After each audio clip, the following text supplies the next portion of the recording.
ว่าแบบนี้เขาเอิ้นว่าด่าเลยหรือสิใส่เขาว่าชุดเจ้าสิคิดว่าข่อยด่าก็แล้วแต่ถ้าด่านะหยาบคายแน่นอนข่อยนะญาติชุดเจ้ามันใจว่าอยู่อย่างเงี้ยแบบ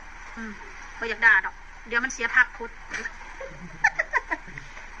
เดี๋ยวคนฟังนะทนดูไม่ได้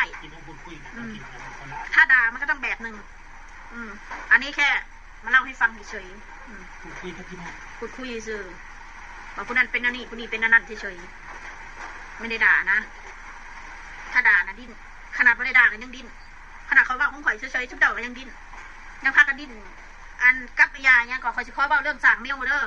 เบาเพชรกับบุมีความจำเป็นยังสิไปสางเมลมาเป็น100 เมลปันนั้นมันลกมือถือไม่จำเป็นสร้างเมลมาอันตอบเองอวยพรตัวเองตอบเองแล้วก็ไปด่าเองปกป้องตัวเองอย่าเอานิสัยตัวเองอย่าเอานิสัยของตัวเองนะเหตุแต่คือคนอื่นเขาสิเป็นคือเธอเด้อฉันบ่เหตุแบบนั้นหรอกไม่จำเป็นทำไปเพื่ออะไรไม่จำเป็นค่ะเขาบอกเลยว่าบ่จำเป็นด่าเขาลุกขึ้นมาด่าเองแล้วก็คนบอกคนบอกว่าอีกว่าเขาสิมายุดปล่อยยุดด่าอันไหนมันบอดีบอแมนเขาก็ปกป้องข่อยโตข่อยเองคือเก่าข่อยหาเลี้ยงข่อยเองได้คนอื่นบ่ได้มาหาเลี้ยงข่อยอาจจะเข้าเกินไปมันก็บอกโอเคเพราะเขาต้องพึ่งตัวเองระดับแรกคือเขาต้องพึ่งตัวเองนี่มาก่อนข่อยจะเฮ็ดคลิปกับผัวข่อยไปนี่แหละมาหากินไปนี่แหละพี่น้องสิไปเฮ็ดงานกับคนบ่ได้แล้วมันสายเกินไปแล้วคนเฮา1มาอายุหลาย2มาประสบการณ์บ่มีการทำงานทำการต้องมีประสบการณ์อายุนี่ก็สำคัญอายุหลายเขาขยันเฮ็ดงานเขาบ่ไหวเขาก็บ่จ้างหรอกบ่จ้างก็ได้อันนี้ค่ะเขาบ่ได้มานั่งด่าเด้อเขาเว้าให้ฟัง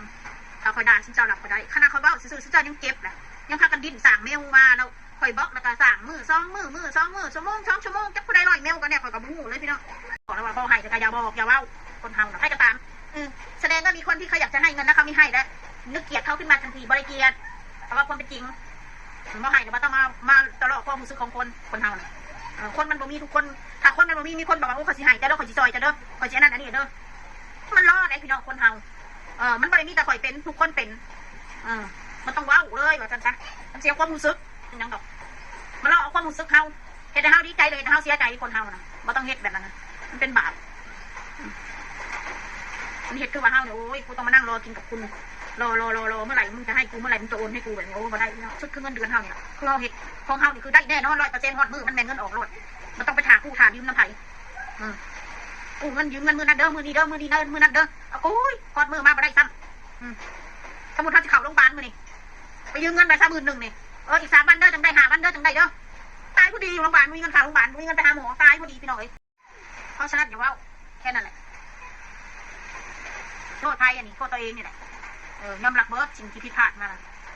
บ่แม่นโทษไทยเนาะโทษตัวเองเฮาเฮ็ดตัวเองบ่มีใครเฮ็ดเฮาเฮ็ดตัวเองสร้างหนี้สร้างสินเฮาก็เฮ็ดเฮาเองยามสุขสบายก็เฮ็ดตัวเองยามทุกข์ก็เฮ็ดตัวเองมีใครเฮ็ดคำเว้าของคนมันสิเฮ็ดให้เฮาจนก็บ่ได้มันเป็นเพราะเฮาเองอันนี้เด้อคำเว้าของคนถ้าเงินเฮาเต็มกระเป๋ามันสิเฮ็ดให้เฮาจนเลยบ่เป็นไปบ่ได้มันเป็นน้ำตัวเฮาเองเนี่ยเฮารู้ดีเฮาบ่ดีในตรงนี้เฮาก็ต้องแก้ไขมันเรียนรู้ไปถึงมาเรียนรู้คนบางคนก็เห็นเฮาล้มเห็นเฮาท้อเห็นเฮาบ่มีที่พึ่งกะตีเบ้ามาให้เฮาพอเฮาดีใจหลอกความรู้สึกเฮาพอรู้ความรู้สึกเขาแล้วว่าเสียใจเฮาบางคนก็ได้ลูกก็เรียนได้แต่โตใหญ่มากเขาก็ไปมีครอบครัวเฮาคนที่อยู่น้ำเฮาที่สุดคือครอบครัวเฮาคือผัวเมียเฮาอยู่น้ำกันคนอื่นก็คือคนอื่นบอกมาให้จะเลิกชีวิตนี่ค่ะก็ให้คนอื่นดีกับเฮาปานใดถึงเวลาก็ต้องจากกันพี่น้องคนบ่ได้อยู่น้ำเฮาตลอดชีวิตคนที่อยู่น้ำผัวเมียคือผัวเมียเก็บผีเก็บเหนียวเวลาเจ็บเวลาเป็นคือลูกคือเต้าตอนนี้คือเขาน้อยเขาก็ดูแลเขาไปบัดเขาใหญ่ก็มาแน่ก็อาจจะมีชีวิตของเขาดีไปกับเขาก็แล้วไป